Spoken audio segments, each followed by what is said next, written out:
beautiful day. It's a fantastic day. It's an awesome day. And we are super, super excited. Guess what? It is the Femi Walsh Prestige Partnership that is being flagged off right here at the Federal Palace Hotel. Oh my God.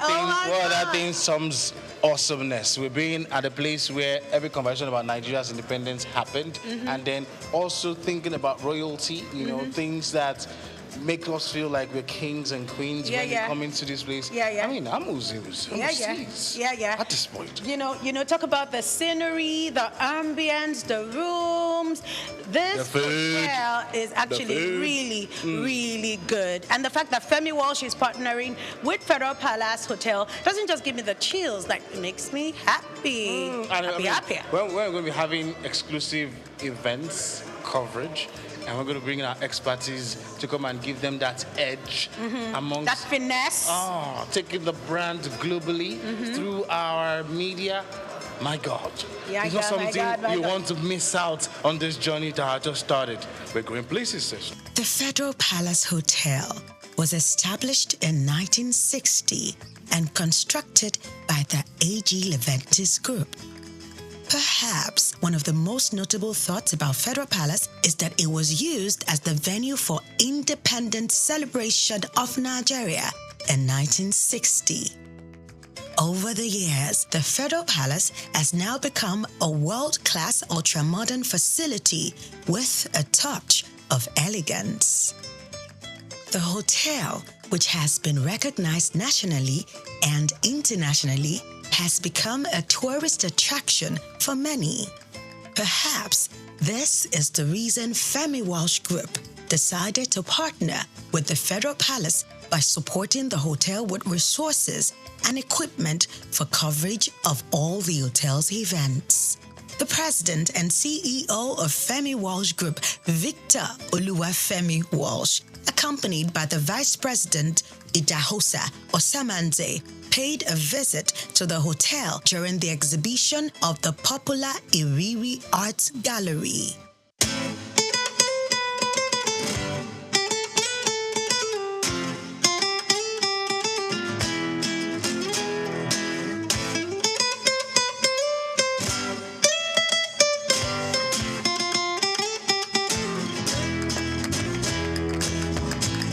It was a day of joy for each of the artists to see that the president of Femi Walsh Group was actually fascinated by their art pieces.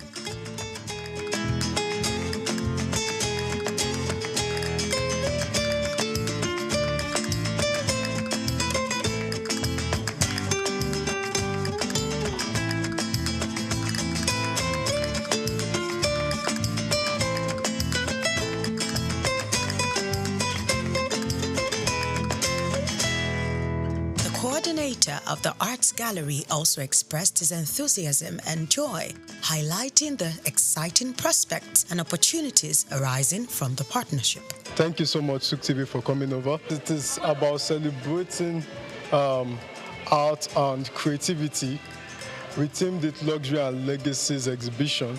Luxury, as we all know, art is luxury, and the legacies that are left behind by artists are their crafts. So that is why we themed it Luxuries and Legacies exhibition. Ambassador Victor Walsh encouraged the artists while commending their creativity.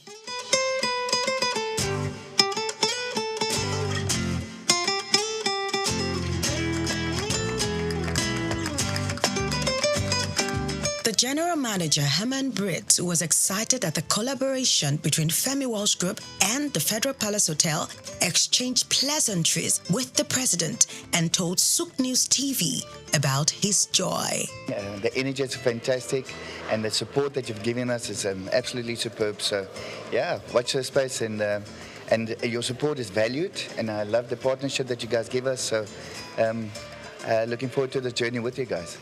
Other members of the senior management of Federal Palace who were on hand to receive the ambassador and members of the Femi Walsh team include Temitope Ifiodun, HR Manager, Billy Uguechi, Events and Banqueting Manager, Chef Chris Onyanu, the Executive Chef of Federal Palace, Oluwatoyin Sulaiman, Housekeeping Manager, Dr. Arogundade, Digital Sales Executive. Each of the senior management staff shared their feelings about the collaboration. We're actually so excited about this partnership with SOUQ News.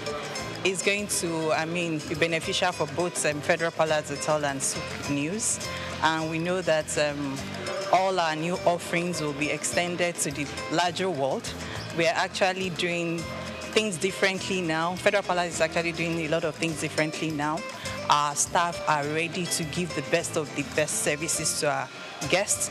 To cover our events and take care of Federal Palace in terms of media and all that. The Femi Walsh Group, consisting of all the different subsidiaries like Souqnews TV, the ALFM, Novacraft, and the Machinery, look forward to doing great things with Federal Palace Hotel as we kick off the Prestige Partnership. We're going places, and yes, with Femi Walsh Prestige Partnership, what we want to do is make sure that we're giving the clients of Federal Palace the best of the best of the very best in terms of coverage, streaming, videography, photography. So if you have a wedding ceremony coming up, you got the birthday party coming up, whatever you have coming up, all you got to do is make sure you contact Femi Walsh, because we give you the best of the best of the very, very best. Merci beaucoup. Merci beaucoup. Keep watching. My name is Uyai. I'm a textured artist, and keep watching SOUQ News. My name is Alexander Beja, and keep watching SOUQ News. Karim Joseph Aramide is my name. I'm a visual artist, and I'm going to tell you this: keep watching SOUQ. Hello, I'm Billy Macaulay Oguchi of Federal Palace Hotel. I'm the banqueting and events manager. Keep watching SOUQ News. I'm Temitope Ifidon, HR manager of Federal Palace Hotel. Keep watching SOUQ News. Thank you, guys. Federal Palace. See you soon.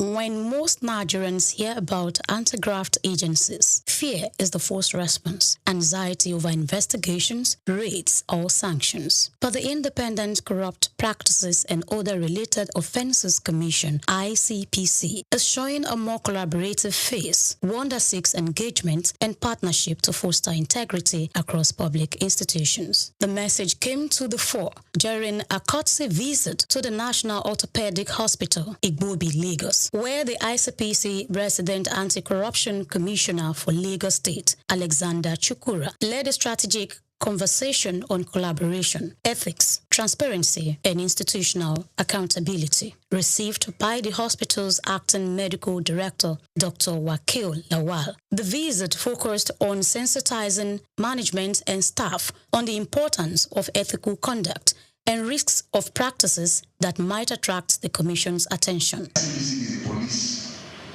of public agencies. I want to break it down the way you understand it. What we realize is that we police MDAs to make them adopt global best practices. However, it is a known fact that one person cannot stand at attention and start well. For crime or for corruption to be consummated by the public officer, most of the time you find people from the outside, they contact us. They are not public officers, they are not true. I'm on the same page. So essentially, the ICPC is the police of public agencies.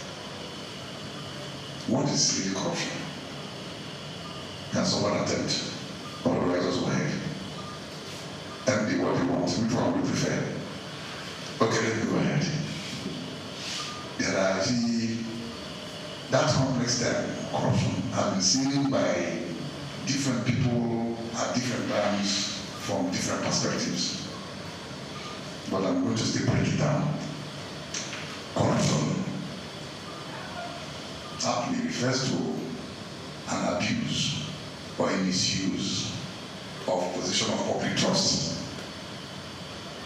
to confer an unfair and undue advantage to oneself, to one's relative, or proxy, which may not necessarily be financial. Anything you do to abuse or to misuse that position of public trust for your own gain and for others is corruption. So, what I'm saying here is that if we have that at the back of our mind, and ICPC is the police of the public agencies, what about the EFCC? The EFCC came after ICPC for purposes of specialization, economic and financial crime. A key moment of the engagement was an open question and answer session where concerns were raised about perceived bias in enforcement, particularly when some political actors appear untouched, while public servants are often held accountable. The commissioner clarified that the ICPC investigates based on issues and petitions, not status. While he noted the section of Nigeria's constitution which offers temporary immunity to certain office holders, he stated that this immunity elapses once they leave office, after which credible petitions are duly investigated. The leadership of the hospital present were also encouraged to see the ICPC not as a threat, but as an ally in strengthening systems and protecting public trust. Chukura emphasized that internal mechanism is not enough in fighting corruption. Rather, it requires alignment with global best practices. He urged public institutions to adopt transparent documentation and compliance protocols, stating that the absence of proper records can be just as detrimental as misappropriation of funds. As able to address some areas of concerns and also improve our knowledge on things that we actually don't take cognizance of. More importantly, in some situations, the officers or the executive or the head may not necessarily committed any offense. But from your statement today, I would deduct that keeping good record is also as important as not being corrupt. And so this is also things that I want some of my colleagues and myself to also learn from. ICPC or EFCC, we know the day when we are getting transaction. There's the document we're going to send to them.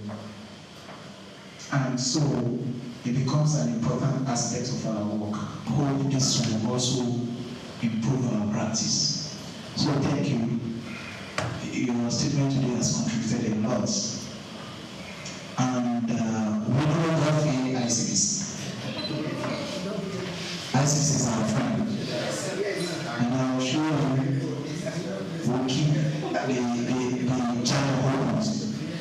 Speaking with Souqnews TV, the commissioner reiterated the need for ongoing partnership across key sectors to foster greater understanding of the commission's work and improve public trust. He expressed optimism that in a few years, ICPC would achieve significant milestones in building a more accountable nation. It's a tradition in ICPC for us to go to strategic stakeholders. We go to the place to tell them what to preach the anti-graft crusade. So at the end of the day, we have a better nation. Because on the stand of insight, it's been discovered that Nigerians, the citizens, have suffered. There's a lot of apartheid indifference about the anti-graft crusade. So it's this conscious effort by the ICPC to now begin to, make people get a buy-in for that to be part of the whole crusade. We'll go everywhere, especially government, that's the MDAs, so that we can galvanize support, so that we can educate the people on the ills of corruption. We're not there yet, but with the present board, the end is very near. At the end of the session, the ICPC handed essential materials, including the ICPC Act, a handbook of frequently asked questions, and a guide on the consequences of unethical behavior to the director. A symbolic award was also presented as a sign of the ongoing cooperation. This visit forms part of ICPC's broader strategy to build institutional integrity and promote responsible service delivery across the public sector. Grace Komolafe, SOUQ News TV.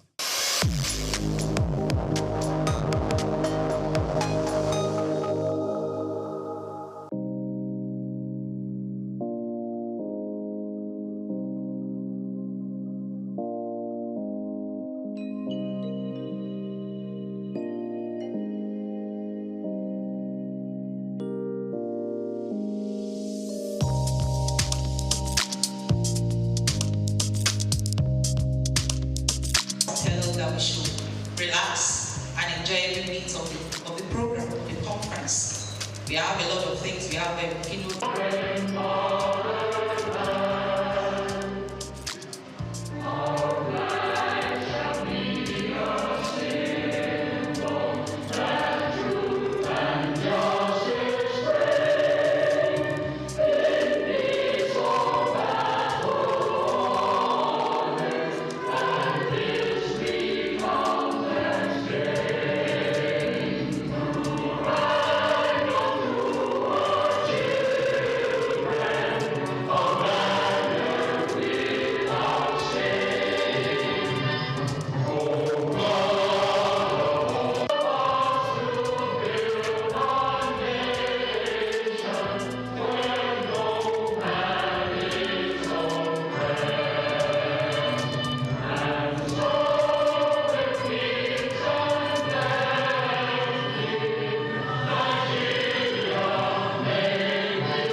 Also would like to recognize the presence of the chairperson of today, in person of Morenike George Taylor. She's the president, Restaurant, Cakes, Bars, and Clubs Association. You're welcome. Thank you for coming. We also like to recognize the presence of Mr. Lucas Rahim, who is the director of SIRD, Lagos State Consumer Protection Agency, LASCOPA. You're welcome. Thank you for coming. Also in our midst is Engineer Greg Ashibo. He's the chairman, GK Foundation and Grashi Global Foundation. You're welcome, sir. Please a round of applause for him, please. He has been a supporter of Mr. Razak's work. Thank you so very much. You're welcome, sir. We also like to recognize the presence of Engineer Oyatoye, who is the director, Policy Research and Development, Lagos State Safety Commission. Thank you for coming, sir. We appreciate your presence. Thank you. Representing the DG of NAFDAC in our midst is Dr. Ifeoma Okapo. A round of applause. Thank you so very much for coming. We appreciate your presence. Thank you very much. We also like to recognize the presence of Mr. Oluwole Ogundele, who is the guest speaker. Thank you so very much for gracing this occasion. We are elated to have you around. Also in our midst today is Mr. Laja Shomiron, who is also a guest speaker today. A round of applause.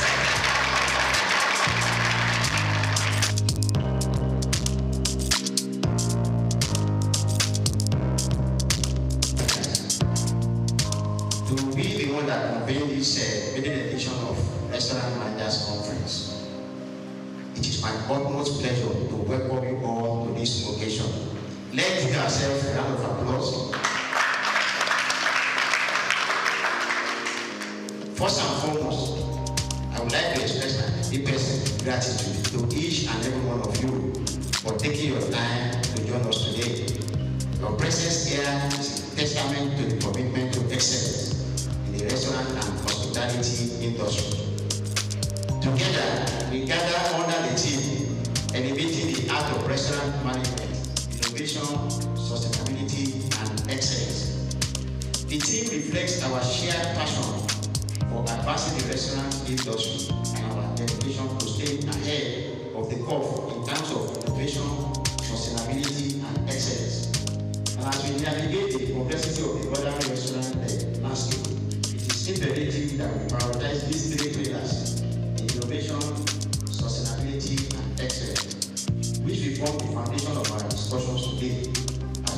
explore the cutting-edge strategies, best practices, and innovative solutions to drive success in our industry.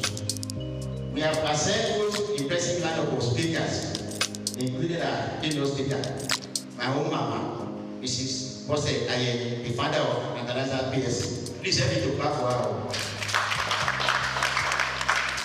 She's also the past president of Restaurant and Food Services Providers Association of Nigeria. And another motivator, the president of the Restaurant, Cafe, Bars and Clubs Association, who is the chairperson of today's occasion, to guide through this conference proceeding. I'm equally happy to have the Deputy Managing Director of Street Sensation Confectionery and the host of others.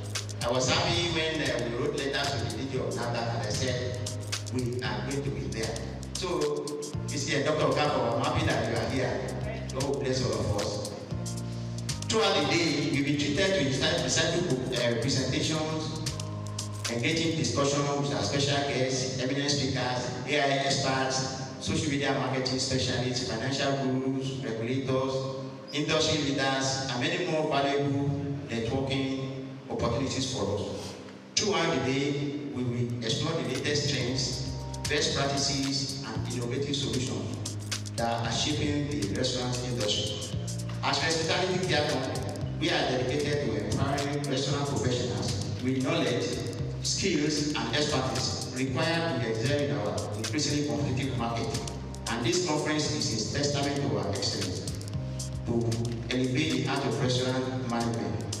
The conference is designed to provide a platform for restaurant managers, operators, and industry professionals to come together to inspire, educate, and empower you with the tools and insights necessary to excel in this dynamic and competitive industry.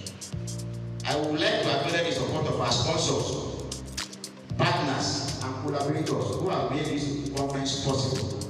Your contributions are invaluable, and we are grateful for your commitment to the growth and development of the restaurant industry.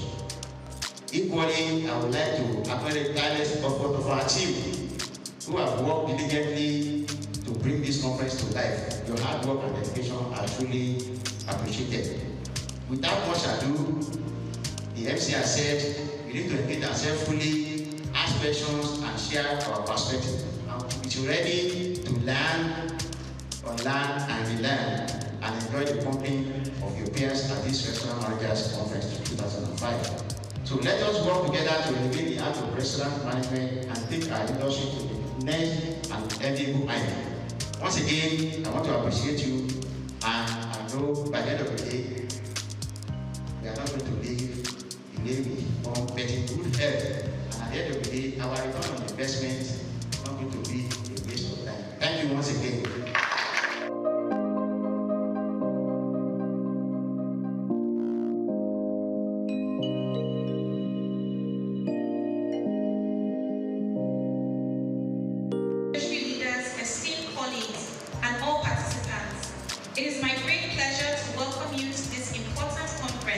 Dedicated to the growth and development of the restaurant and hospitality industry in Nigeria.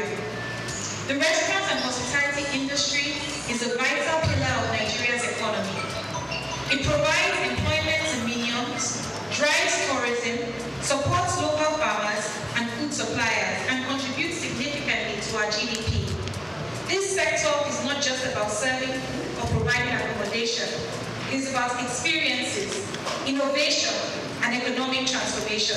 With Nigeria's growing population and increasing demand for quality services, we must continue to evolve and expand our industry's potential.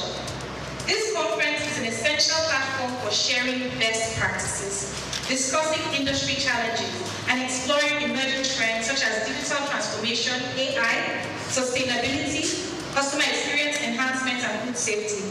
It is through collaboration and knowledge sharing that we can stay ahead in this competitive landscape and ensure our businesses thrive in an ever-changing world. The RCBC Association is dedicated to uniting industry players, advocating for policies that support business growth, and providing resources to help our members excel. By joining our association, participants have always had access to valuable networking opportunities, training programs, and strategic partnerships. That's one of the reasons we're excited to partner on this particular conference. With that in mind, I encourage every person here to actively participate in the discussions, share your insights, and take full advantage of this event. It is now my honor to declare this event officially open. Thank you.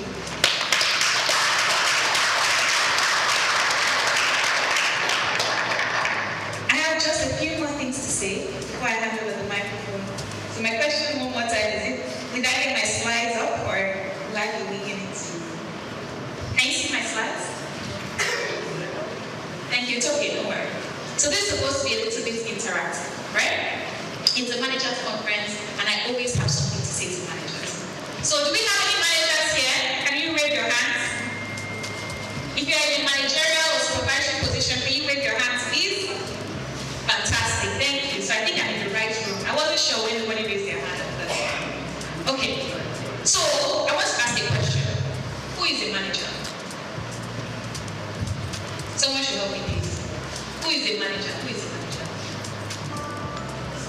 Anyone can take the answer. If nobody gives an answer, it's you that's going to answer. Who is a manager? Who is a manager? I have my team for 355, so don't worry. I came prepared. It's called Start With Your Why. You are standing in a position and you have an opportunity to improve your life and improve the lives of those around you. You impact people's lives.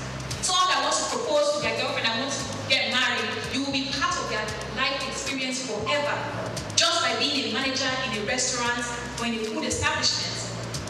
So in such a critical role, that if you are occupying it, you need to understand what role am I in. And from my own organization, not only did I invite managers, I invited supervisors that want to be managers. Because when you aspire towards a position, you need to know what that position is going to be. Okay, let's assume we know what a manager is now. What does an effective manager do? So can I have just a few contributions? What does an effective manager do? Yes, please. Effective manager will lead by example. Lead by a round of applause. I am in the right room. I think I'm in the right room. I'm starting to feel like I'm in the right room. Another answer, please. As an effective manager, you first need to work on yourself because you can't be. A manager must work on themselves. I don't know if any of you are familiar with the book 21 Laws of Leadership by John Maxwell.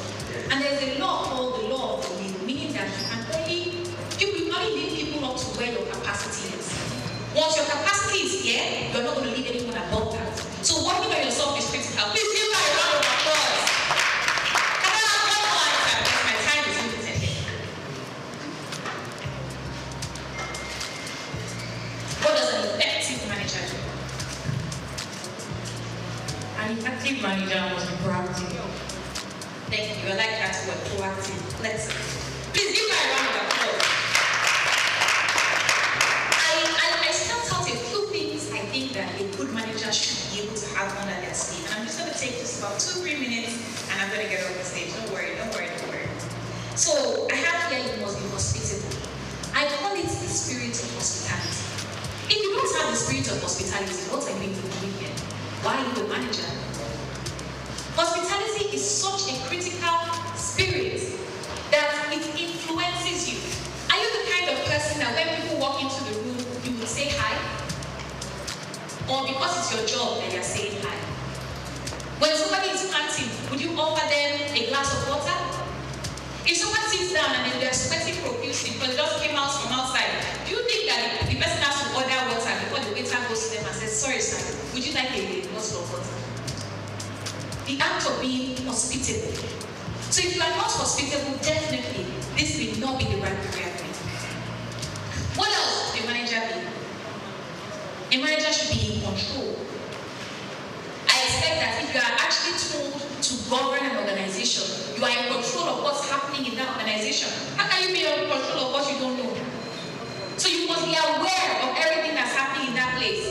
From the kitchen to the floor, to your marketing, to your customers, what are they saying? If you sit in your office all the time,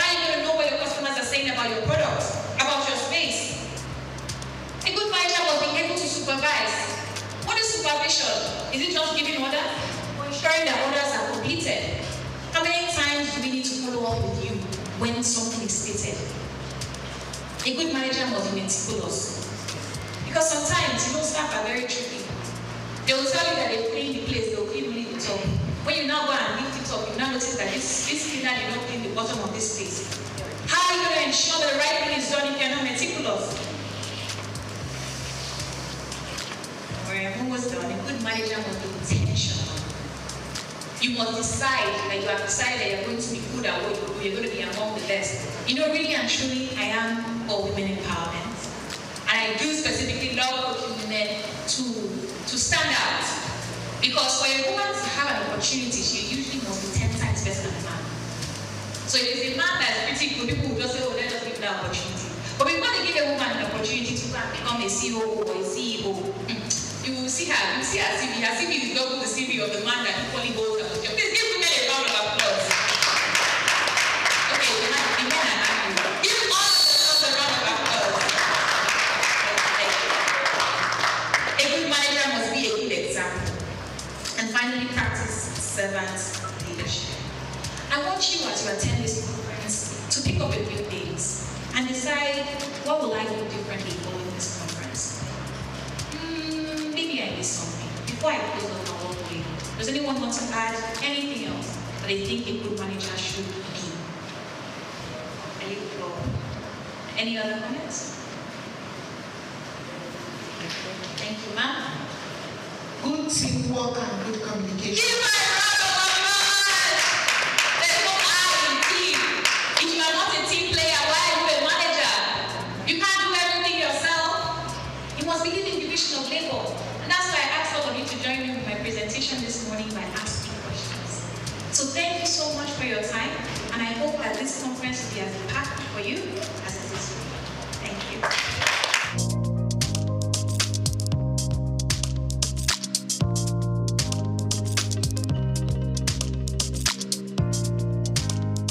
Audit, compliance, learning and development, and strategic business management. She currently serves as Deputy Managing Director and Executive Director at Sweet Sensation, a pioneering quick service restaurant QSR company in Nigeria. Ayo's career began at PwC, where she managed audit and compliance reviews for publicly listed companies in North America. She earned a reputation for driving change, optimizing processes, and building strong teams, rising to a global managerial role. Her ability to innovate and lead has been instrumental in Sweet Sensation's ongoing transformation. Under her leadership, the company has implemented strategic growth initiatives, enhanced internal accountability, and restructured internal processes to ensure business continuity and sustainability. Ayo's empowering leadership style emphasizes coaching, collaboration, and clear communication. Food evangelist, I think he really is that. So let's please give him a round of applause. I know that there's a team of people who support him, who coach him, who help him, who partner with him. So I want to also take time to acknowledge and recognize them. Please give them a round of applause.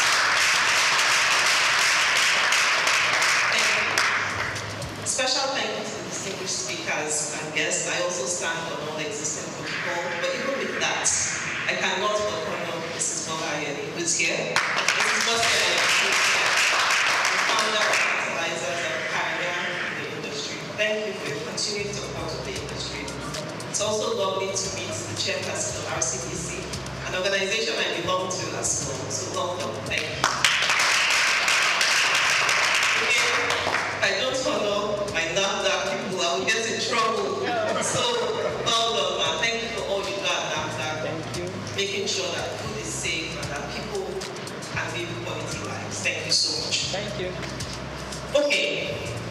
Before I dive into my very, very brief speech, I must honor my mother, Lady Dame Kende Hampson, the founder and CEO of Sweet Sensation. Chairperson of Restaurant. I'm grateful for the organization she built because it's given me a platform, it's given various people a platform to lead, to inspire others. So she's not able to be here, but I bring lovely greetings from her to everyone here. Okay, so I've been asked to give a very, very short welcome speech, or I think it's opening the short speech by special guest. And you know, this topic, elevating the art of restaurant management, innovation, sustainability, and excellence, is so relevant.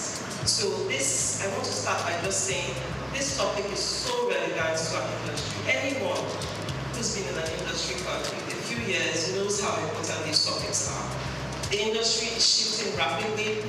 Things are changing so fast. Sometimes you understand your consumers, sometimes you don't even understand them anymore. Technology is reshaping how things happen, and things are moving at a fast speed.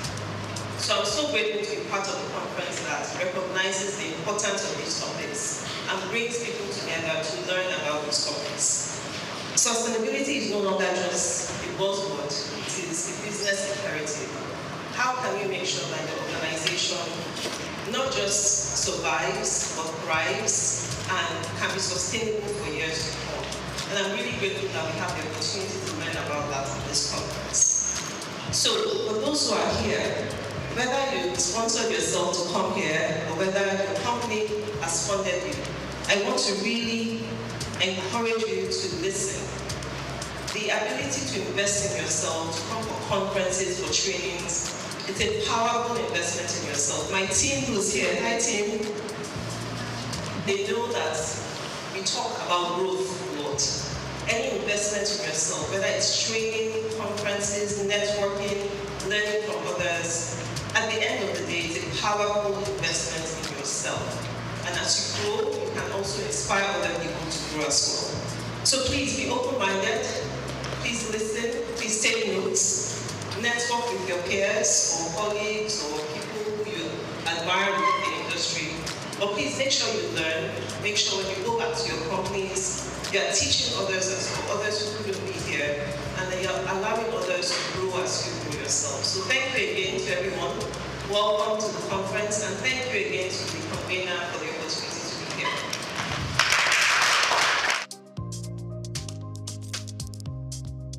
Let's clap for you who is not here.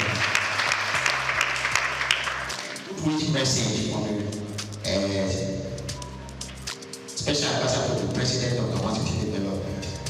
As the Special Advisor to the President of Capacity Development, I'm honored to extend warm greetings to all attendees of this prestigious Restaurant Managers Conference. This gathering is a powerful reflection of our collective commitment to the growth of our hospitality sector, an area that the President deeply values. His administration recognizes that capacity development is not merely a strategic initiative.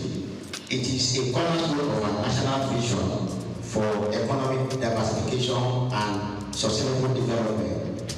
The President is genuinely interested in empowering our workforce, as he understands that the success of our industries rests upon the skills and dedication of our people.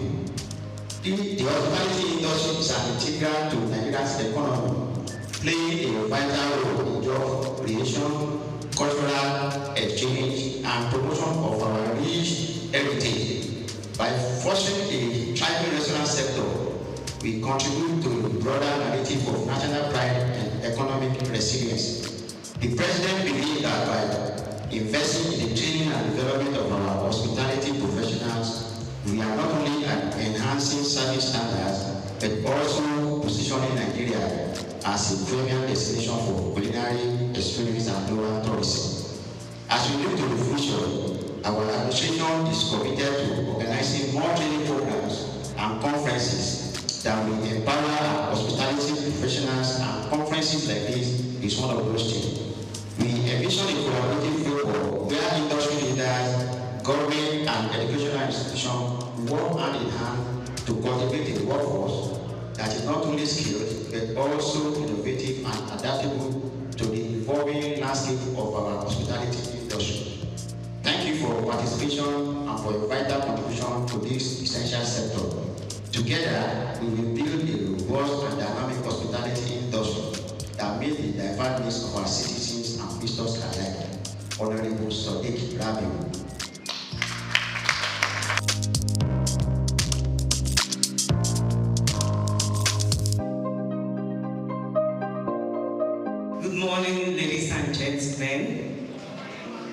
I'm highly privileged to be here. You imagine what this young lady here is doing.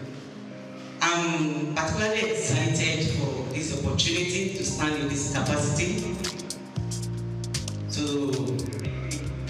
from the Nigerian Institute of Food Science and Technology, especially where I represent as the chief servant.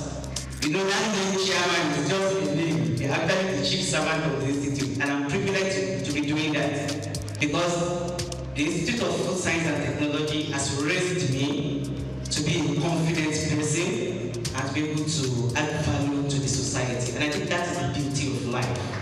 That life is not just who you are, but those you are also able to raise. And so, anywhere I have the opportunity to speak, I always give that credit to my mentors, my several mentors who are now fellows of the Nigerian Institute of Food Science and Technology.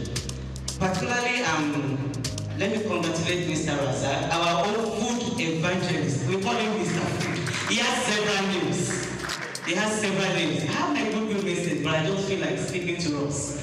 Mr. Razak is a blessing to us in the Institute, and we are praying for him. This is just a tip of the iceberg of what God is about to use him to do in Nigeria and beyond that in the world. And so I'm happy to witness this maiden edition of the Restaurant Managers Conference. This is a great one. Please can you give yourself rounds of applause. I'm particularly excited because just yesterday I was privileged to train bakery and pastry staffs, you know, in a big conglomerate when it comes to confectionaries in Lagos, Ogun, and some states at Shagam Artists yesterday. And one of the things I told them is that as leaders, as managers, you are the team leader. It is not just what you tell your staff, it is what they see you do. The best of food safety management system will not fly if it does not start and end at your table. If the staff need PPEs, you are not providing it, what more can they do? If you can enter the processing floor without doing the needful, then we have not shown them the right example. And so as restaurant managers, as supervisors, when it comes to anything food processing, you are at the center and you must do what is right. And you know, if it is not safe, it is not food. If people buy your products and they come down with gastroenteritis, then there won't be a repeat purchase. And that's the truth. And so that means they are losing trust in your brand. So for you to build trust in every bite, like one of my friends who is also a food safety trainer here would say, then you have to do the right thing. And so we are here, that's why we are all here. To learn, to unlearn, and relearn. And I'm sure you'll get the best from this conference. So this is just the beginning. I wish you all greater and bigger opportunities to learn and shape the Nigerian economy and ensure food security in Nigeria. So you are all welcome. Mr. Razak, congratulations. You are a brother and you made a brother and we're going to support all that you do. Thank you, Mr. Moderator. Don't worry, I'm coming back with a lecture on council.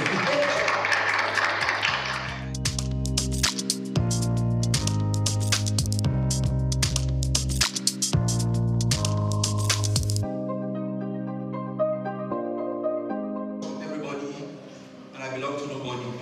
So as not to miss out anybody. All protocols duly observed. Mr. Razak, we are here now.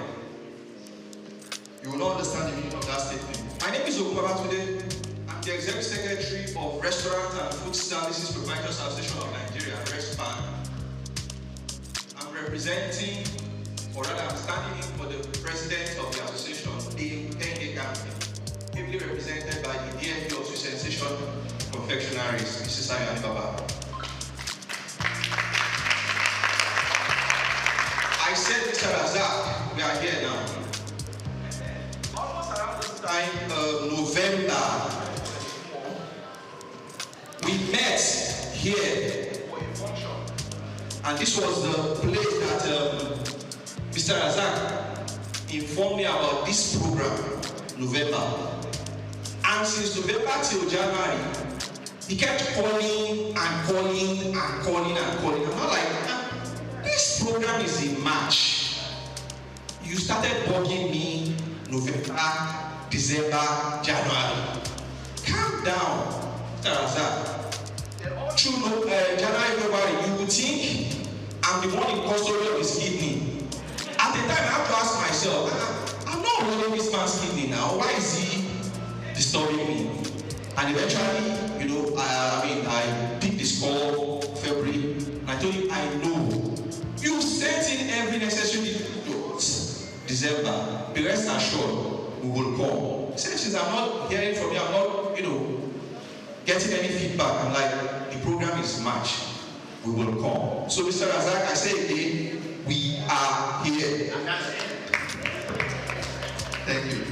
Now, Restaurant and Food Service Proprietors Association of Nigeria, we're a non-partisan, non-profit making organization established with the aim of protecting the interests of our members in their dealings with regulatory bodies and regulatory agencies. Like the moderator mentioned, that was then. I can give you the assurance that you enter into any of our member restaurants, you will be served quality, not just quantity, quality hot sizzling meals that you will like. Formerly, we used to the Association of Fast Food Confectioners of Nigeria, AFCON. And you know, we try getting more members. We approach the fine dining restaurant and they're like, no, you guys are Association of Fast Food Confectioners, and you know the mentality when it comes to fast food. They believe it's all about junk. And mind you, our logo is there. It used to be eat AFCON, eat safety.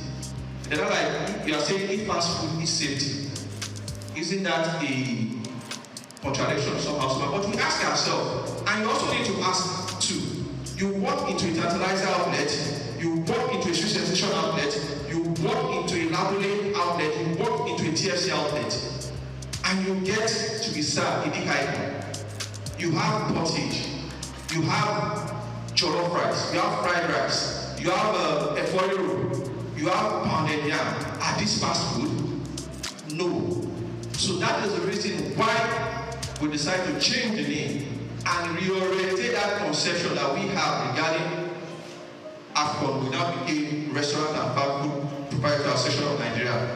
And our motto still remains, eat respect, eat safety. You can be rest assured that any meal you are eating from our member outlet is safe and is okay. Elevating the art of restaurant management, innovation, sustainability, and excellence. I want to give you the utmost assurance that the keynote speaker for today is someone who is not just a person, but a voice when it comes to restaurant business in Nigeria. Quote me anywhere. When it comes to restaurant business in Nigeria, the person of Mrs. Bossa Ayede. She happens to be the restaurant sole representative, myself as well, with the Nigeria Economic Survey Group, whereby, you know, the foundation, the program, the roadmap for the new agenda regarding hospitality in Nigeria is being chartered, is being put together. And she was being given an award for her participation, her full involvement and participation in this program, presented by the Honorable Minister for Tourism, Arts and Culture. So, like the MC said, speaker before me said, please relax or learn, relearn, because we are here for a whole lot of robotic lecturing, teaching, and the rest. And every other guest speakers that are taking the sections today, you can be rest assured, yes, they are sound. Mr. Razak, count on us as an able and ready-made partners for this program going forward. Thank you. God bless you all.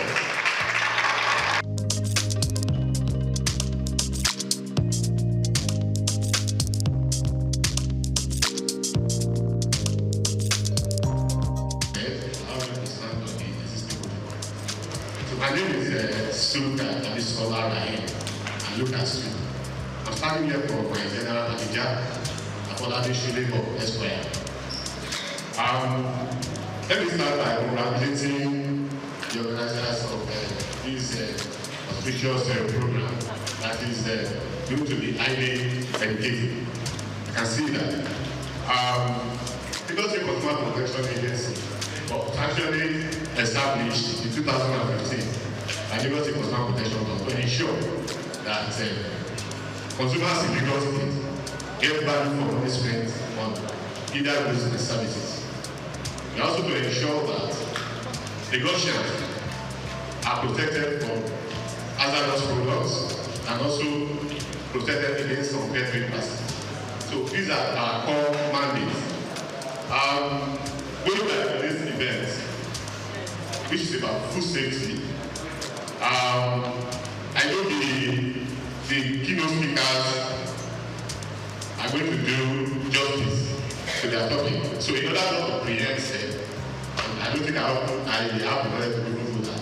So I would just want to mention some brief issues in the kitchen area from the experience we've had over the years as an agency. This restaurant operation involves handling, preparation, and storage of food. So those are the key areas we want the operators and managers to look into, to look to the improvement on these three areas. Also, while preparing food for consumers, they should try as much as possible to avoid cross-contamination and food spoilage, so on and so forth. But the area I want to really dwell on is service, how consumers are treated on and off the restaurant. So the first point of contact for every consumer or every customer in the restaurant is the on-the-spot service, how they are received. So I want to say that since the managers are here, over the years, most of the complaints we attended to in the agency has to do with how consumers are received. Not necessarily bad food or bad meal. So I want us to look into that, and possibly our speakers too should help us to address that. Then, apart from all the sports services, when I buy food in the restaurant, possibly I take it away, and I get home, I realize that what I bought is not what I actually want, or I detect. In some cases, we have seen somebody who bought food and saw a fly in the food. You cannot rule that out. So now, why try to reach out to the restaurant? The person at the other hand fail to do justice or to attend to the complaint queue. So I want us to, apart from putting somebody that is correct, I think that is the most practice. We put somebody that can speak well. Not that. We should endeavor to ensure that the person at the other hand knows well about the business. He can answer questions, treat issue on the spot. And if the person that is receiving complaint at first time cannot do that, he should be trained to escalate the problem to a senior manager or somebody who is well equipped about how the business is run, so that we avoid sanctions and penalties from government agencies like SOUQ. I want to inform you that the 2015 law has been reviewed and signed into law by His Excellency Mr. Governor, 2024 law, that empowers agencies to seal all premises without referring to the court. Initially, we have to go to the court to seek for a seal order. So I'm not saying that we are allowed to, like my general manager would say, allow business to thrive in Lagos. We are not allowed to destroy businesses, but then we are not going to lose our focus, which is to ensure that consumers in the Lagos State are protected. We are all consumers.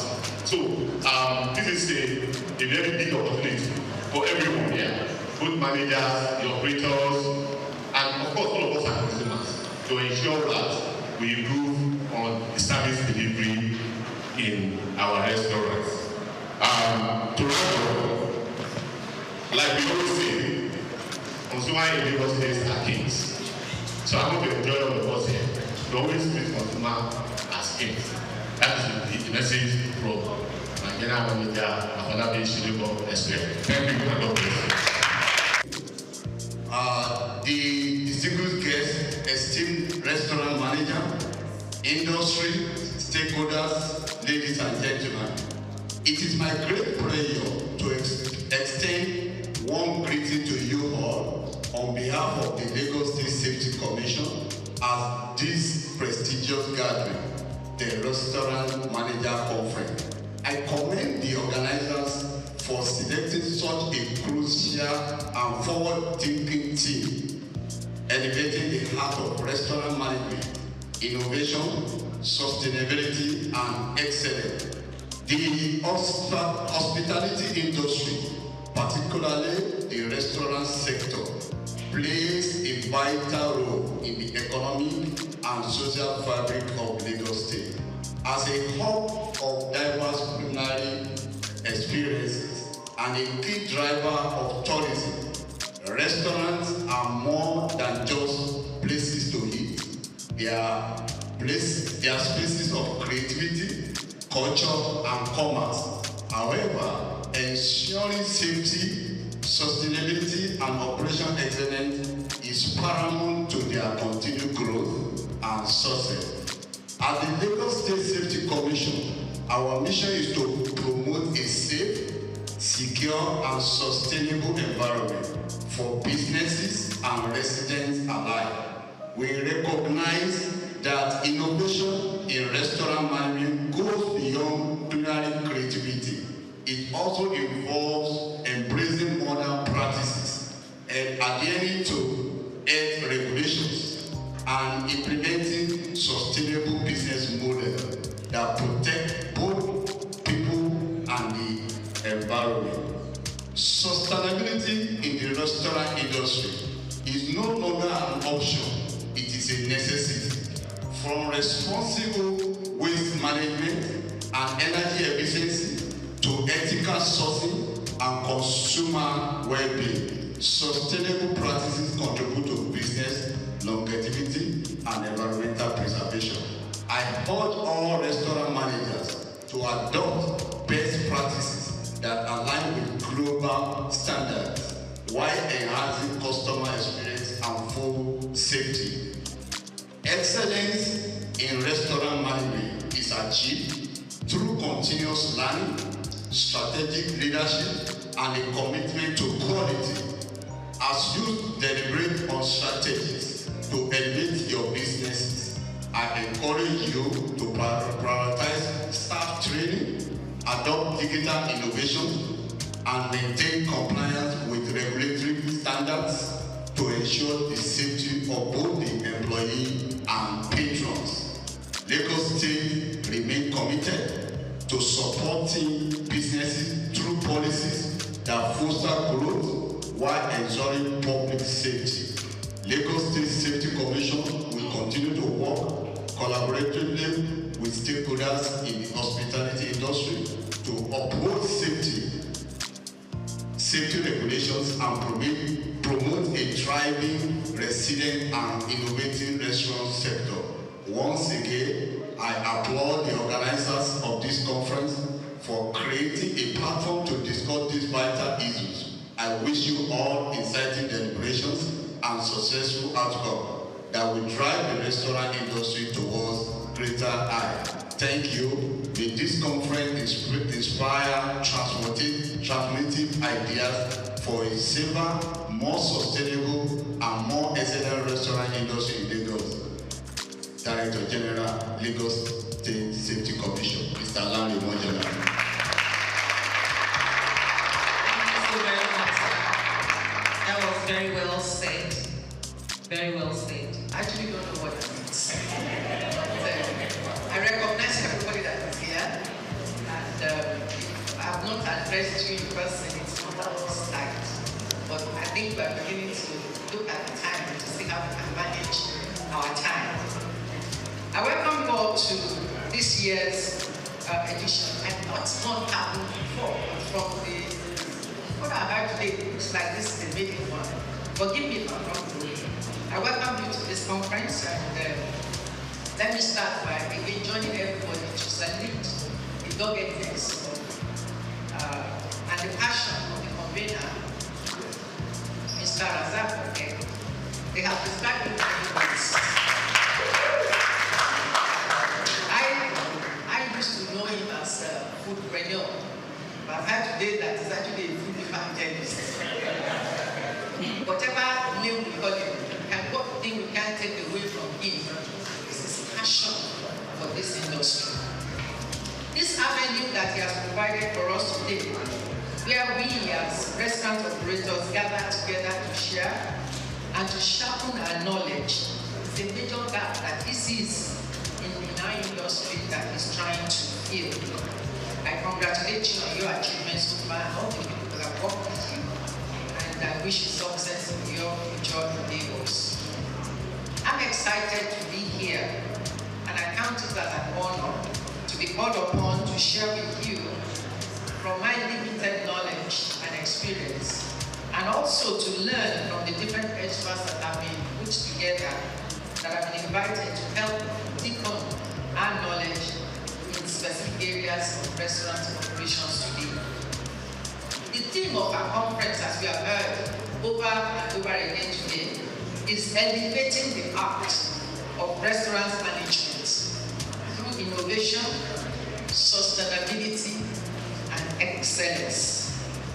I will start by talking a little bit about our industry. The Nigerian food service market is estimated to be about $10 billion and growing. About half of this market is held by the quick service restaurants, while the other half is shared by casual dining, fine dining, cafes, and the cloud kitchen industry that is not only large, but also has a great potential for growth. As restaurant managers, do you see yourself as of today in this huge market that I've just described? Do you see yourself as a tiny drop, like a pinpoint? Or do you see yourself as a significant player in this big industry? Wherever you think you are, one of the things that you should begin to think about from today is how can you increase your portion of this large market that I've just described. The restaurant industry itself has changed rapidly in the last 5 to 10 years. From the imposing brick and mortar structure days, where the idea of social entertainment was limited to visiting fast food restaurants, to today, where the customer would rather be in the comfort of his home and just get his food delivered. Pop-up stalls, food trucks, or sometimes you see them as food cars, are becoming a trend in urban and densely populated areas of our country. These are beginning to account for a good portion of the restaurant, of the revenue of this industry. How then do we ensure that as restaurant managers, we also get a significant portion of this growing pie? Our industry is not without its own share of challenges operating in an environment such as ours in Nigeria. These challenges, which cannot be underestimated, range from rising costs, multiple taxation from different tiers of government, poor infrastructure, strong and formidable competition, manpower skills shortage, and to changing consumer preferences. How do we then, as restaurant managers and restaurant owners, sustain our business in the face of these challenges? Again, when we look at the theme, elevating the art of restaurant management through innovation, sustainability, and excellence, the aim of this theme is to ginger our thoughts as restaurant owners or restaurant managers. First, let's look at innovation. There have been changes in the lifestyle of our target audience, as there have been changes in the demographics that we target. The changes in our industry range from the building structure, like I said, it used to be imposing buildings that we all had, to application of technology, either in the food processing or in consumer engagement methods. And of course, marketing methods have changed dramatically. On a lighter note, while I sat there, Morenica took the picture. She got somebody to take a picture of two of us, and she said, content. And I laughed. I don't know if I said it out to her, but you know, we operate in two different generations.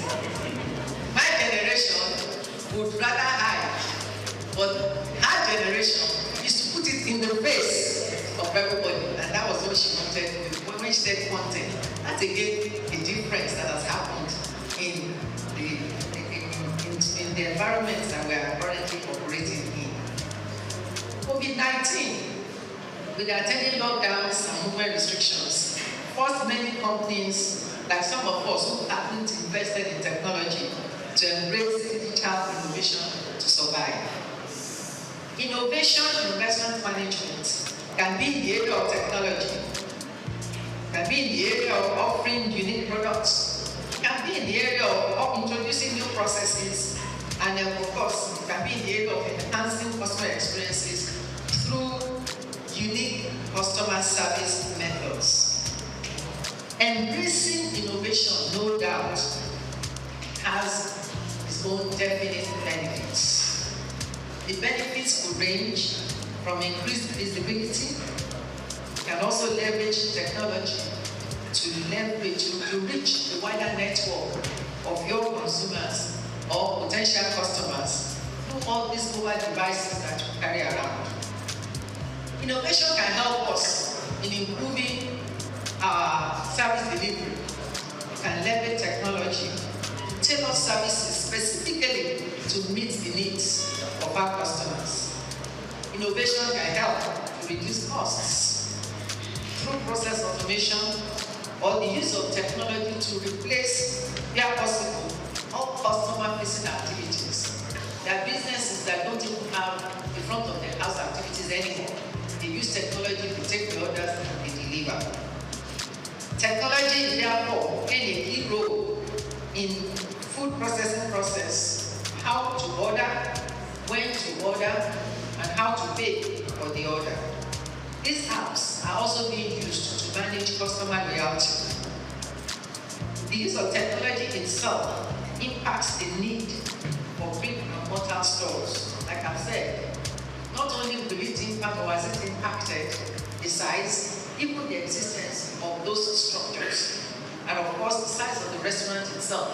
Who needs a whole building if you can reach your customers through technology? Or if your customers can't reach you through technology? Customer engagement is another area where innovation can be seen in our industry. These engagement methods are geared towards giving the customer unique dining experiences from, for example, outside restaurants, where your food is put right in front of you. It's a unique experience just to hook the customer. And of course, you can use technology to modify your recipes to suit the customer's preferences, unlike where we have fixed recipes that is made to fit a general populace. These emerging changes mean that the restaurant operators, as restaurant operators, we must be ready to also have a mindset shift from the way we used to do things, if we are going to remain contemporary, or if we are going to remain relevant in the industry that we currently operate at. How do we adapt to changing consumer preferences if we do not innovate? Innovation must therefore reflect not only in our marketing methods as the customer profiles and lifestyles are changing. These days, we talk about brand ambassadors, brand influencers, and social media influencers. These never existed 10, 15 years ago, but in present day, they constitute a major chunk of the marketing budget. I go on to sustainability. An organization, much like a living human being, is constantly changing, but it's constantly adapting to it. Sustainability will touch on key decisions that we take, from the business model itself to what our capital structure should be if we want that business to survive, and of course to the key business processes that we go through, all with the view of continued survival of the enterprise. In other climes, the care for the environment and the society at large is linked to business sustainability. Implementing global sustainable practices like reducing food waste through repurposing leftovers, using eco-friendly packaging materials, and so on and so forth, can reduce costs while at the same time reducing environmental impact. Of recent, we all know Lagos State bans the use of styrofoam and other single-use plastics. All major supermarkets are no longer using the carry-out bags, traditional carry-out bags that they had before, and customers are now being forced to pay for reusable bags or biodegradable bags. We as an industry must be prepared for the extension and enforcement of SAFE to our industry. What then will our position be? I keep wondering, are we able to charge for the more expensive bags, or how do we absorb the additional cost in the cost of the meal in the restaurant? How are we focusing locally produced items to replace the imported ones, from raw materials to packaging? How are we managing our inventory systems to reduce waste, which impacts not only the environment, but also increases our cost or reduces our profit? How do we reduce or minimize electricity use? How do we reduce carbon footprint and create a greener future for the planet? How are we supporting ethical labor practices? Embracing sustainability leads to several advantages, which include profitability, as I mentioned, and profitability, you all know, is a must to the survival of our enterprise. We move on to excellence. Excellence must encapsulate all that we try in the restaurant business. How do we achieve customer service excellence or ensure consistent customer satisfaction? Operational excellence is what sets one apart from competitors. Excellence is what leads to growth and success in the business. We are managers, but quite a number of us are managers working for other people. If you are not the policy or decision maker in your organization, then you must pass on whatever the takeaways are from today's conference. You must have a clear understanding of your market, the environment in which you operate, the type of people that you're catering to, and of course, what actually appeals to them. You must have a full picture of your costs and of what determines your profit. It is good to be able to benchmark your performance against industry standards where applicable. You must drive year-on-year growth, both revenue and customer throughput. Because anything that is not growing is dying. The knowledge experts are here today. Let's listen to them attentively. And after their presentations, we can seek clarifications as found necessary. Thank you all for listening. I wish you a successful day.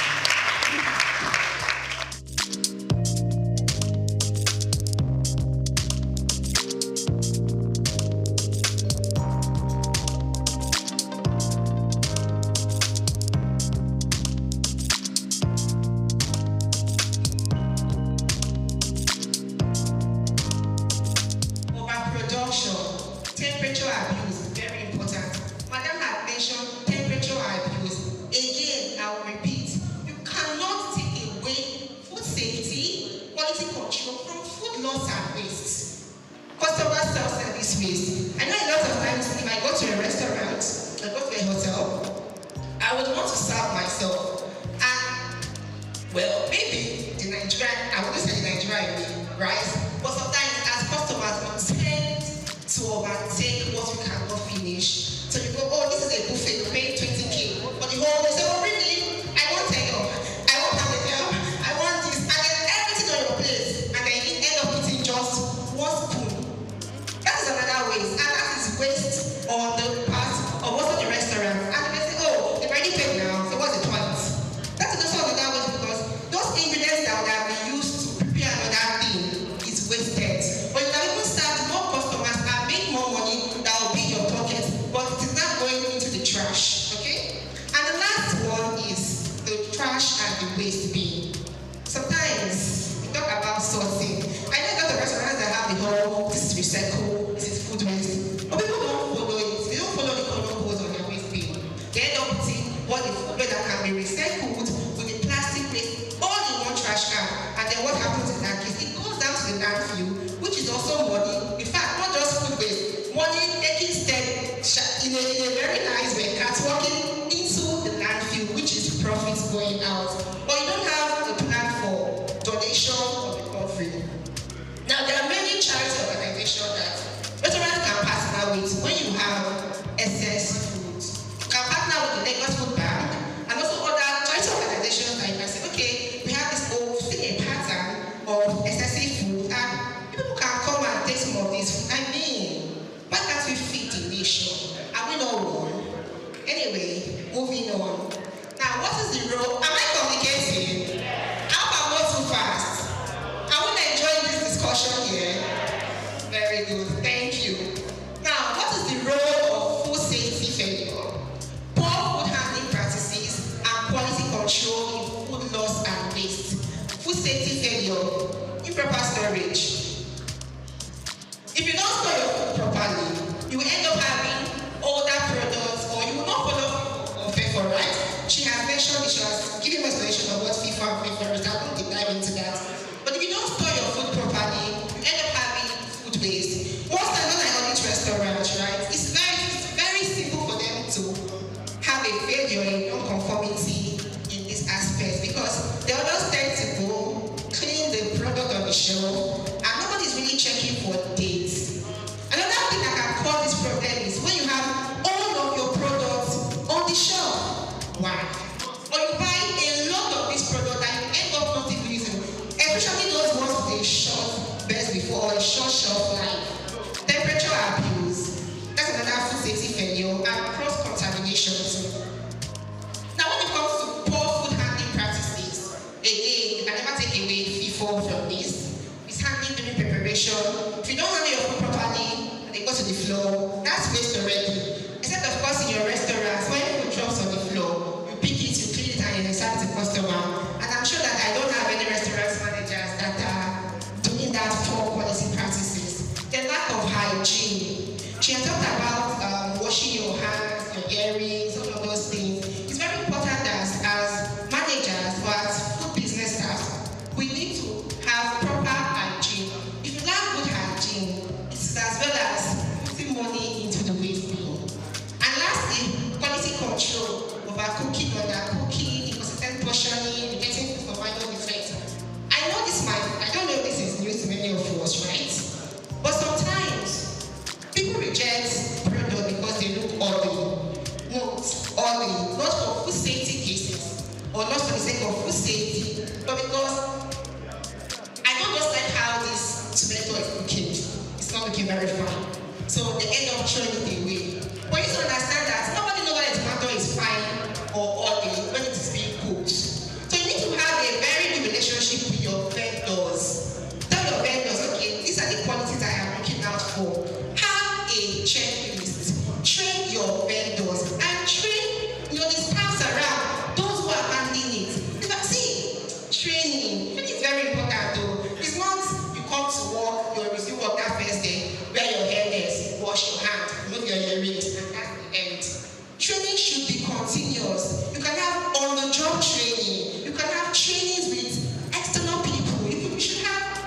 a trainer who is already in a restaurant that can train down on those who are upcoming, okay? So the role of food safety, poor food handling, and risk control can never be taken away from food loss and waste. Remember, food safety failure can make you bleed money. Poor food handling practices will make you lose money. Poor quality control, you are losing money, and that is money and that is profit that should have been generated back into more money. Now, what are the best practices, tools, and techniques in combating this hidden cost that is draining into your profit, which is food waste? Number one, for your purchasing managers and storekeepers, let them check orders for quality when receiving. You know, have a checklist. If it's not documented, it is not done. So if there's no checklist and you are not coming to the is good, there's a tendency that there will be a mistake. And once it gets into your kitchen, it may get rejected. Ensure people when storing, donate under use item, but always track. If you know that you're always having excessive products, you know, you need to keep a track and say, okay, why am I having this product? Is it that it's not moving? People don't like it. So that you don't end up buying a lot of things that you're giving out, because really for restaurants, you're not buying to give out for free. You are buying to make money, to put back into your business. So we have a lot of product that's every day or every month, getting here out, you're donating it excessively. They need to have a track record and say, do I need to take this off completely or do I need to reduce it? Again, train your staff. Now for chefs and stewards, smart menu planning. You need to plan your menu with ingredients that can make too many food products. So if you're having, say lentils for instance, how many food products or how many menus can lentils do? Start thinking in that way. Start menu planning. Don't just plan it. I have 55 menus. Oh, you could of them in one day. At the end of the day, just 5 food. What happens to the rest of them? It is waste. That's money that should have been used for any other thing that's going to waste. Okay? Portion control and just portion control. I know as Nigerians, many of us we don't like it. But then again, for food business owner, if you do not manage your portion control, you end up having a lot of food waste. Your calibration, your skills, are you calibrating them? So you're calibrating your skills. Why are you calibrating the dry weights? So it's not a function of every morning you carry 5 kg, you put your seed, good. 10 kg, you put on your scale, it's good. Those dry weights, are you calibrating them? Do you have external parties that come to calibrate those skills to show that you're ensuring the right portion? What about using data to track your demand? Again, forecasting, demand forecasting. The product or the number of products you would have each Ramadan period. You agree with me that it is different from the one you start experiencing from next week. True or false? I need an answer, please. True or false? Exactly. People are fasting this period, right? So the likelihood that there will be a lot of people in the restaurants might not be as much as when people are not fasting. So consider all of those things when you're planning your menu. Then of course, digital waste tracking. There are a lot of AI tools that can help in tracking your waste. We have Window and a whole lot of others. And then have taking off. I think Nigerians will take away options and those are take away options. What about for your buffet hosts and event coordinators? See that everybody is involved, from the purchasing manager to chefs and stewards, even to event coordinators.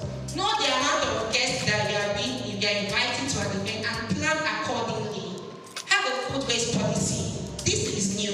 I know for manufacturing companies, because those who are the FSSA version space, it is not new to them. But for restaurants, having a waste policy might be new, and to be a good initiative so that your customers know that you're trying to make money and to also save the environment. So to be a good thing to have a food safety, a food-based policy initiative, partner with food banks, and again train. But the better thing is train.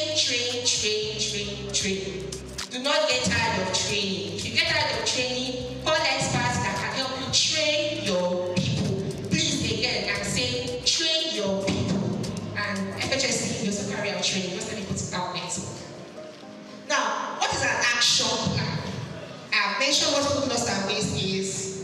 I have mentioned where food waste can be gotten, can be from the preface or the post phase, right? Before the customer or after the customer. What do you need to do? Start with the food waste audit.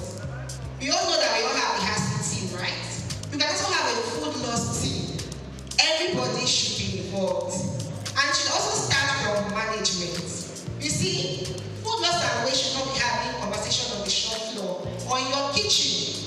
You should be having food loss conversations in the boardrooms where your boss is saying, we're having a lot of waste, what do we need to do? That is the only way you can drive change. But if you're talking about food loss and waste in the kitchen, it might not really have that effect you want it to have. So the most important thing is to have meetings, with the top management, get them involved, and have a team. Then start with a food waste audit. Every food business is a system to identify where waste is happening, to track reduction and enforce prevention. So we talked about where the waste can happen. Now, I do not know your individual kitchens, so I cannot tell you where your hotspots are. That is the work of everyone here. After this conference, remember that the lady with the glasses said, know where my hotspots are. Go to your kitchen. Managers tie into their KPIs. Let everybody identify where the hotspots are. And then there's a strategy of methodology that we talk about. It's called TNA. You target, you measure, and you act. But I'd like to expand it a bit. You target, you measure, you use, and you act when you communicate. It's very simple. Have a smart goal.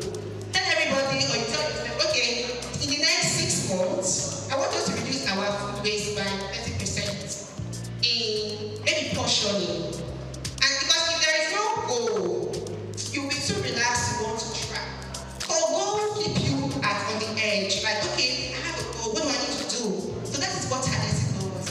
Then you measure, you track, where my waste coming from. Is it from the preface or from the postface? You need to know, you need to measure. When you measure, you know whether or not you're reducing or you're not reducing the waste. And then you act. After knowing your hotspots, after measuring, okay, what do I need to do? Do I need to cut down? Do I need to do a smart menu planning? What are the things I need to do? And then you communicate with people.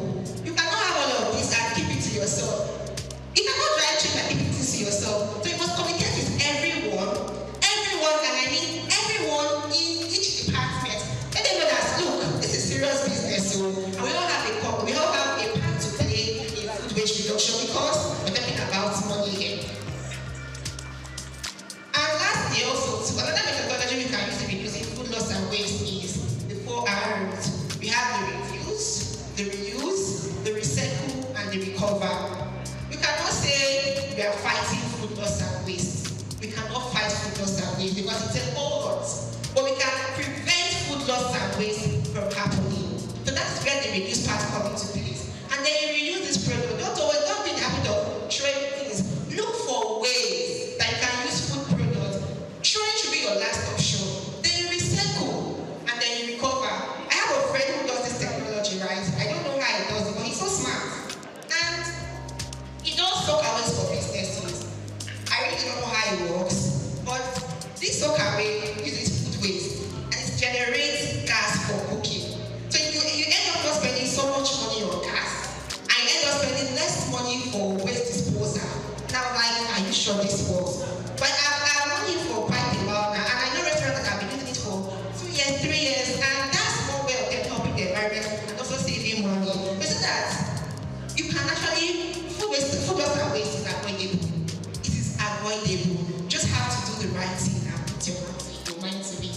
Okay?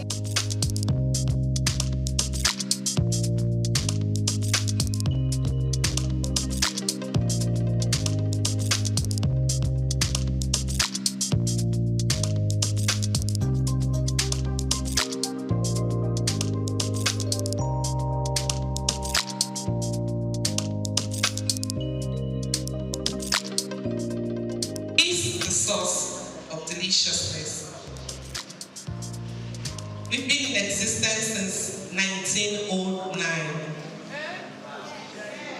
Did you know that?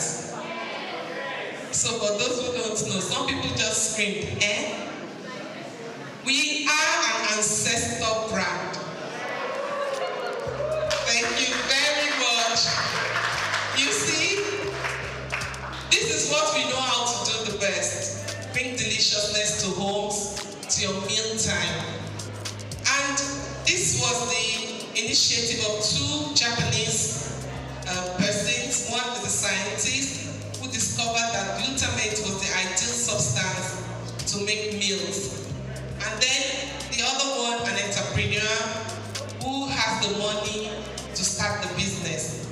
So you see, idea, meeting, capital, and then a business is born.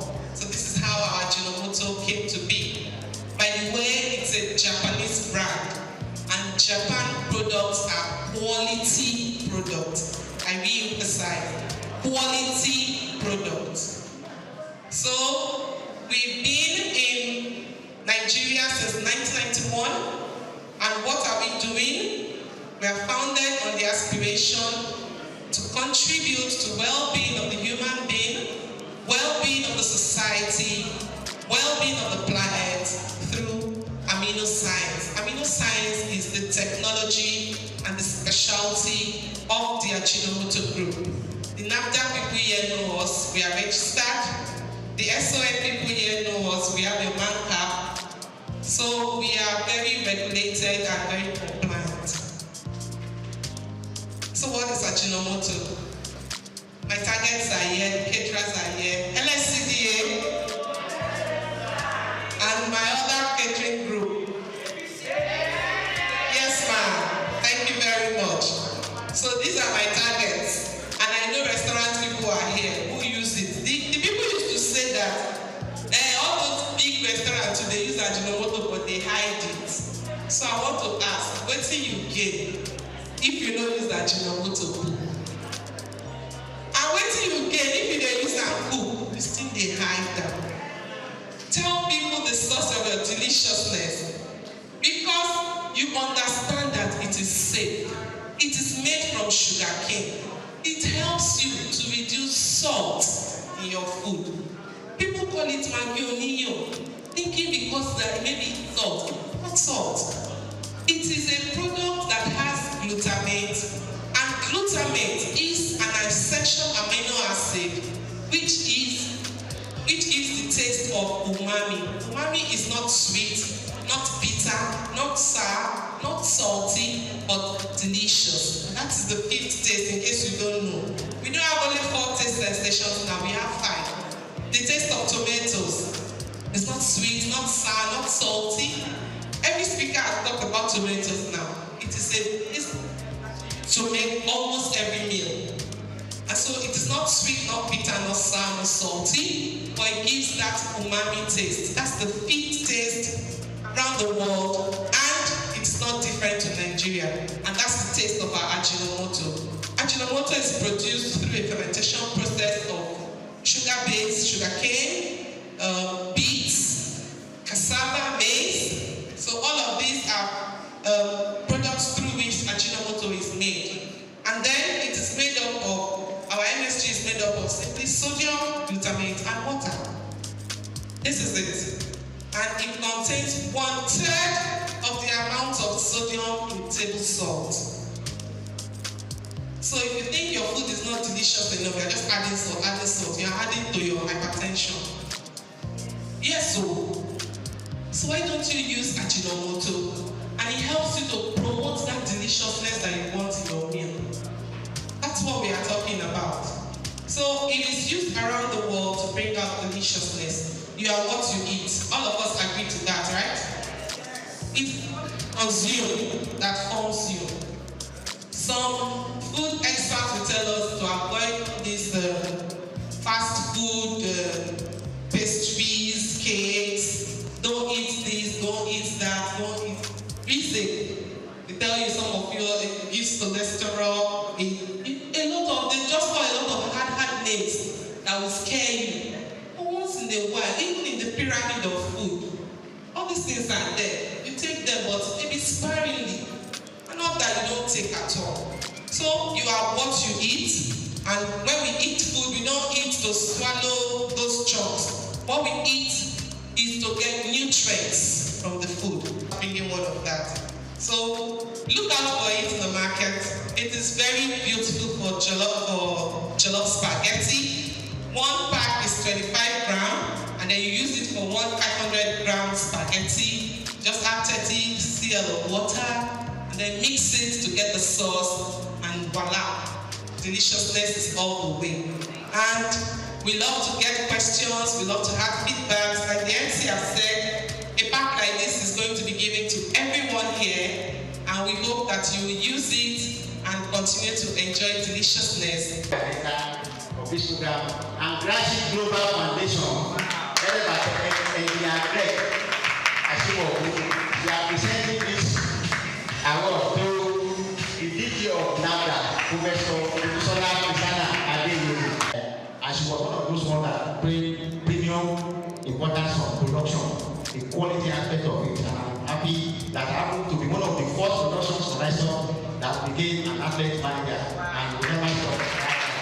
So, on behalf of the organizer of the maiden edition of Restaurant Managers Conference, we are presenting this award of honor to Mrs. Kosi Ayemi in recognition of her contribution to the growth and development of Nigerian restaurant managers. We are doing that one today, and we are happy that you still are happy to be here to see this award. Restaurants, cafes, bars, and club association. You can see, I think from what we have had today, you can see that we are blessed to have her. And ever since she has been taking me up and down, Mr. Dada, we are having a cocktail meeting. Can you come? We are having this one, can you come? Forget the fact that I say they want me to be Lama. But I have to twist my time to get there. So she has been very supportive. The chairperson and president of RCBC Association, appreciation of the visionary leadership, selfless dedication, tireless effort, and understanding.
human achievements, goal setting, hard work, and dedication have been proven to be some of the elements towards success.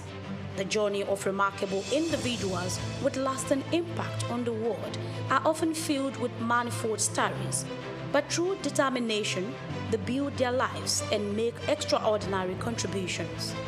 Join me on the story of a trailblazer in business and philanthropy, Aiboje Ag Mokwede, a lawyer turned banker who has done well for himself, made an indelible mark within the banking sector, and has continued in his ambition of touching lives within Nigeria and across Africa. Aiboje Ag Mokwede.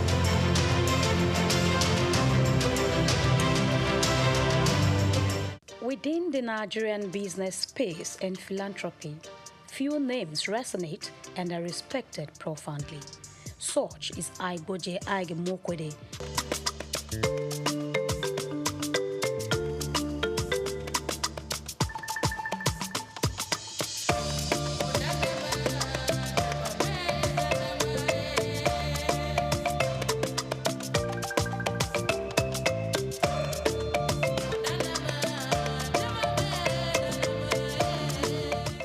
If you're just watching, kindly subscribe to our YouTube channel for more great documentaries.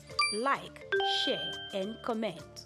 Known as a successful business mogul, banker, investor, and a philanthropist who cares about making difference, Ag Mokwede's story is one of hard work, creativity, and a desire to drive positive change across Africa. Born to civil service parents on September 24, 1966 in Ibadan, Oyo State, Nigeria, he hails from Sabongida Ora, Edo State. Iboje spent his formative years with his parents in Lagos, where he had his primary education at St. Saviour's School. He enrolled into Federal Government College, Kaduna, and at age 16, he was admitted to study law at the University of Benin, where he graduated at a young age of 19 with a law degree, displaying early signs of his exceptional intellect and drive. Called to the Nigerian bar in 1987, he started his career in 1988 as a lawyer at Continental Merchant Bank during his National Youth Service Corps NYSC year. In 1991, he joined Guarantee Trust Bank PLC, GT Bank, where he rose to prominence as an executive director. His big moment came in 2002 when he led the acquisition of Access Bank, turning it from a small regional bank into a big player, a banking powerhouse in the industry.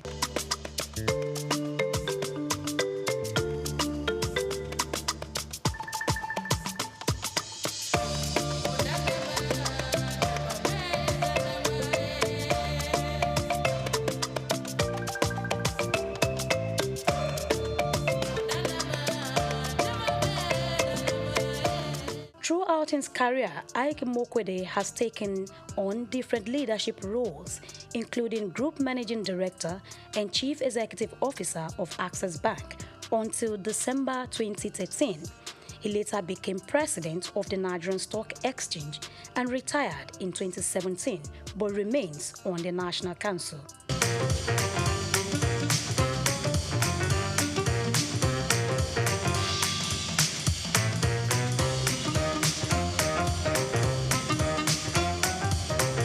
Bowing out of Access Bank, he was given a befitting send-off. No man or combination of men could transform what we met in Access Bank in 2002 into what would cause this type of people to come and celebrate today's office.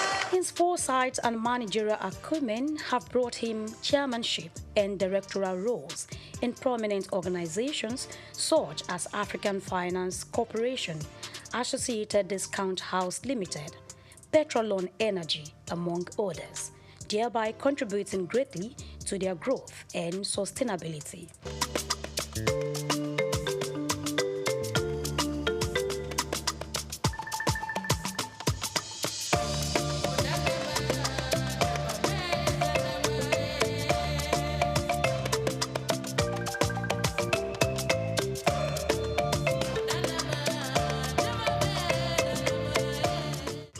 Hard work, they say, pays.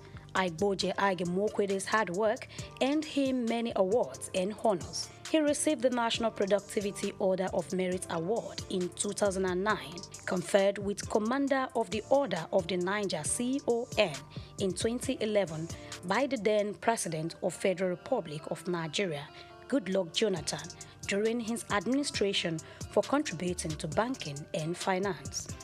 As a visionary leader, he was installed into the E&Y World Entrepreneurs Hall of Fame in 2011 as the EY West Africa Entrepreneur of the Year and named African Banker of the Year in 2013. These amounting to how much others values his leadership and ideas. He got honored by Chartered Institute of Stockbrokers of Nigeria. Beside his work, Ige Mokwede also gives back to society. This philanthropist is involved in efforts to improve governance and healthcare across Africa through his Ige Mokwede Foundation, making a positive impact on people's lives. He initiated the Adopt a Healthcare Facility program in 2019, and he is the chairman of ABC Health and director of the Private Sector Health Alliance of Nigeria. He is the founder of Chairman of Coronation Capital Limited since 2015 and has contributed to the growth of the Coronation ecosystem. Coronation Capital Limited, with other arms of its businesses, also bettered Coronation Art Gallery in Lagos on the 13th of May 2022.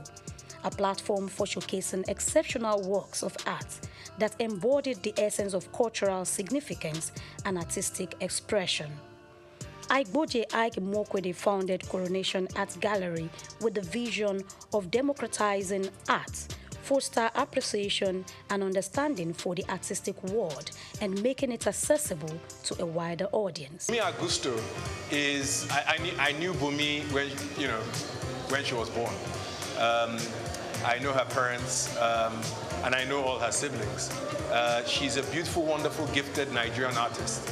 And just like many of the others here, the piece behind me is a triptych, long throats, all up to longer throats. I actually thought that I was going to caption this collection. This is really a microcosm of my entire collection, but I was going to capture it longer throats because this represents a lot of this collecting I did during COVID. Many of these pieces actually were not in Nigeria. I brought them home. I'll tell you something.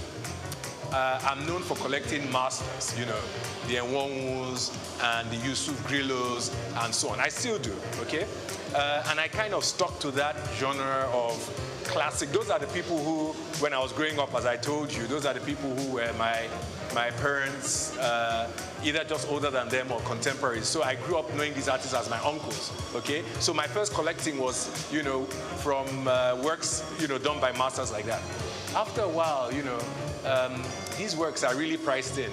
But Bumi Augusto, her works, which may appear even a bit pricey now, in 10 years' time, So this is also hosted by Coronation, which are companies that are all about wealth creation. So there's also the investment angle. I don't collect for investments, but with all that these great Nigerian and African artists, the young ones, have been doing, and the way their prices have been rising, I've got to focus on investments now.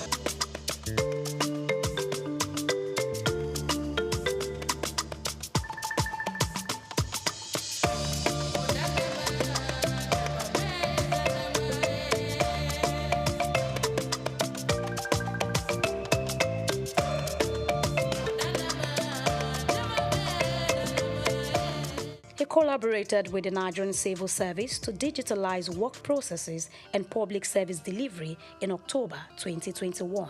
Recognizing 43 public servants at the 2022 Civil Service Award ceremony on behalf of the Ige Mokwede Foundation with an encouragement of cash prize worth 500,000 naira for each awardees.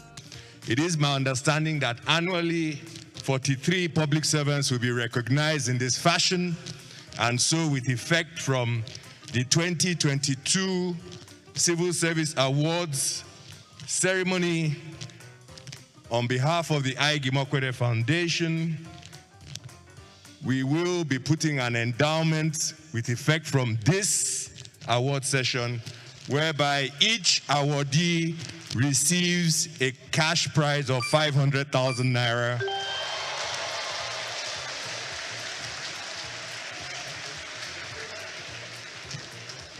And in the interest of digital culture, the credits will go directly to your accounts.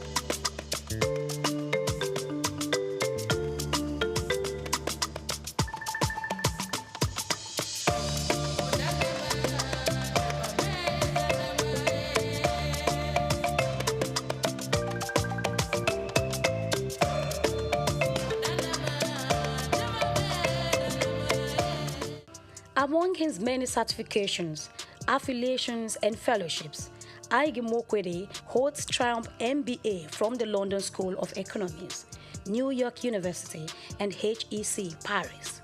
He attended an executive management program at Harvard Business School in the year 2000, and he is a member of the American Academy of Arts and Sciences, also appointed to the International Advisory Board of Oxford University's Blavatnik School of Government. Ige Mokwede is a honorary fellow of the Chartered Institute of Bankers of Nigeria and had received an honorary doctorate of science from Olabisi Onabanjo University in 2018. Also honored by Chartered Institute of Stockbrokers of Nigeria last year in a groundbreaking ceremony.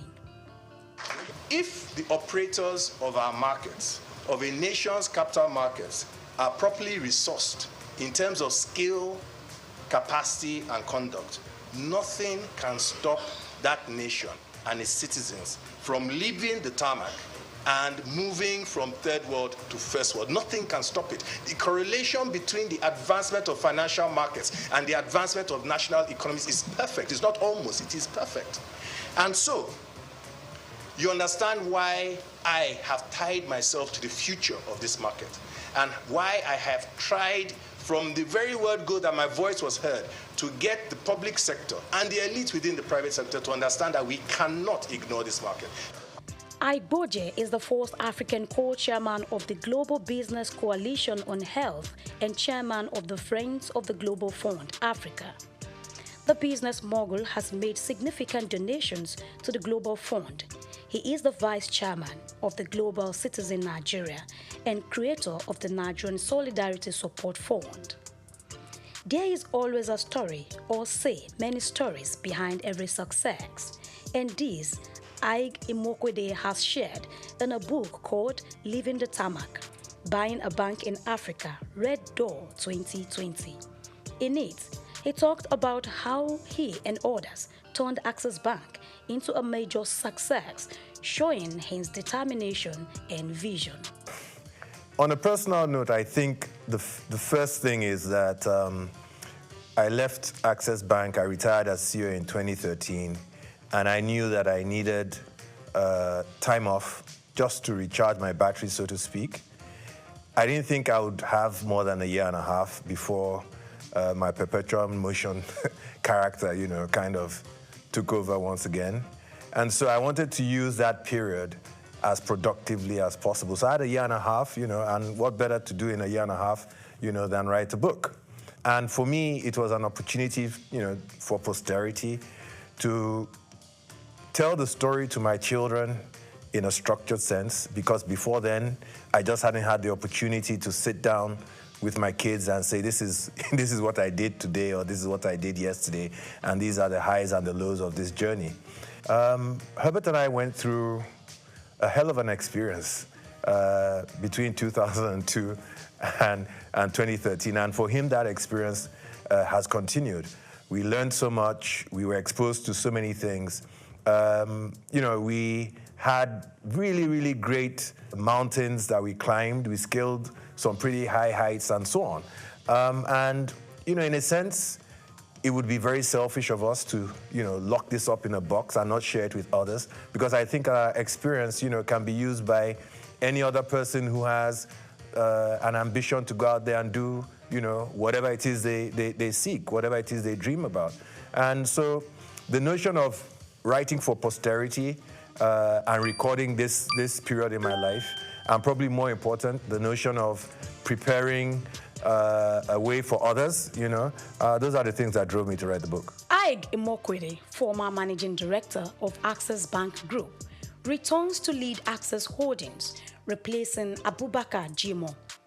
His return after a decade aims to realize the shared vision of the late co-founder, Herbert Wigwe. Access Holdings PLC, trading under the Access Corp ticker on the Nigerian exchange, began to feel Aiboje's progressive impact as its stock value increased by 1.52% following his appointments as chairman. Aiboje Ig Imokwede is back again. Ig Imokwede is married to Ofovwe Ig Imokwede and has 4 children, namely Ohiozoje, Aima, Morenike, and Renown.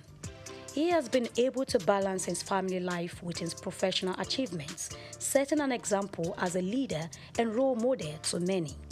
He is an ordained minister of the Promised Land Ministry. In the annals of Nigerian business history, his story stands out, showcasing the power of vision, perseverance, and giving back to the community. From his humble beginnings to global recognition, he inspires others to dream big and make a difference. His legacy remains as he continues to make strides in business and philanthropy.